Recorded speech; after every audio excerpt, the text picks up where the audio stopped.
గల్లా కుటుంబం రాజకీయాల్లో యాక్టివ్ కానుంది.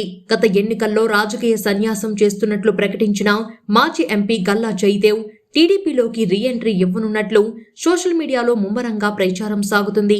తాజాగా వైఎస్ఆర్సీపీ నుంచి ప్రాతినిధ్యం వహిస్తున్న 11 మందిలో 10 మంది వరకు పార్టీలు మారడానికి సంసిద్ధమయ్యారనే వార్తలు వైరల్ అవుతున్నాయి. వారిలో 2 ముందస్తుగానే తమ పదవులకు రాజీనామాలు చేయడానికి సిద్ధమయ్యారని సమాచారం.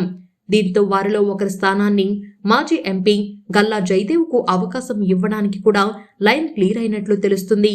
అందుకు ప్రధాన కారణం కూడా లేకపోలేదు.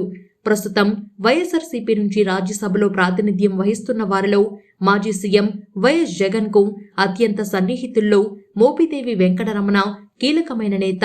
ఆయనతో పాటు నెల్లూరు జిల్లాలో టీడీపీలో అరంగేట్రం చేసి వైఎస్ఆర్సీపీ నుంచి రాజ్యసభ సభ్యుడిగా ఉన్న బీద మస్తాన్రావు తమ పదవులకు రాజీనామా చేయడానికి సుముఖంగా ఉన్నారని తెలిసింది.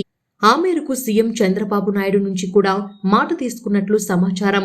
దీంతో వారిద్దరి స్థానంలో టీడీపీ కూటమి మరో 2కి అవకాశం కల్పించే దిశగా కసరత్తు చేసినట్లు కనిపిస్తుంది. అందులో ఖాళీ అయ్యే స్థానంలో టీడీపీ మాజీ ఎంపీ గల్లా జయదేవ్ను నామినేట్ చేసే అవకాశముందని సమాచారం. చిత్తూరు జిల్లాకు చెందిన గల్లా కుటుంబం రాజకీయంగా గుర్తింపు ఉంది. పారిశ్రామికంగా బలమైన కుటుంబం.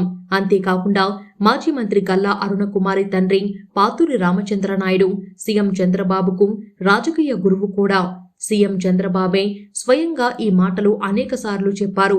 విషయంలోకి వస్తే రాష్ట్రంలో పెట్టుబడులకు మాజీ ఎంపీ గల్లా జయదేవ్ కుటుంబం కీలకంగా ఉంటుంది. గల్లా ఫుడ్స్, అమరన్ బ్యాటరీలతో పాటు పారిశ్రామికంగా పరిపుష్టి కలిగిన కుటుంబం.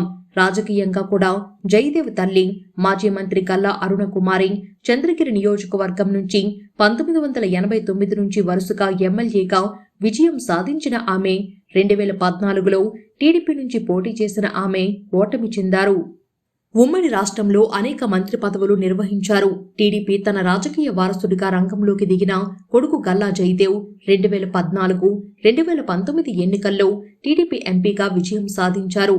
వైఎస్ఆర్సీపీ అధికారంలోకి వచ్చిన తర్వాత గల్లా జయదేవ్ అంతకుముందు ఆయన తల్లి అరుణకుమారి అస్త్ర సన్యాసం చేశారు. 2019లో అధికారంలో ఉన్న వైఎస్ఆర్సీపీ ప్రభుత్వం రాజకీయంగా వేధింపులకు పాల్పడింది. రేణుగుంట సమీపంలో అమరన్ ఫ్యాక్టరీ భూములు స్వాధీనానికి నోటీసులు జారీ చేసింది. ఈ పరిస్థితుల్లో పరిశ్రమ విస్తరణ చేయకుండా ఓ యూనిట్ తెలంగాణకు తీసుకొని వెళ్లారు. రాజకీయంగా పరిస్థితులు అనుకూలంగా లేని వాతావరణంలో గల్లా కుటుంబం సైలెంట్ అయింది. తాజా ఎన్నికల్లో టీడీపీ కూటమి అధికారంలోకి రావడంతో గల్లా కుటుంబ వారసుడిగా మాజీ ఎంపీ జయదేవ్ యాక్టివ్ అయ్యారని సమాచారం. వారికి వ్యాపారపరంగా ఎన్ని అవసరాలు ఉన్నాయో టీడీపీకి కూడా పారిశ్రామికవేత్తల సహకారం కూడా అవసరమైంది.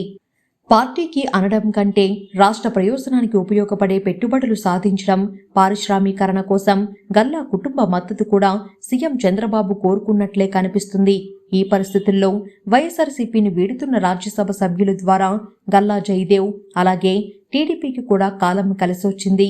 రానున్న 1-2 రోజుల్లో ఎలాంటి పరిణామాలు జరగనున్నాయనేది వేచి చూడాలి.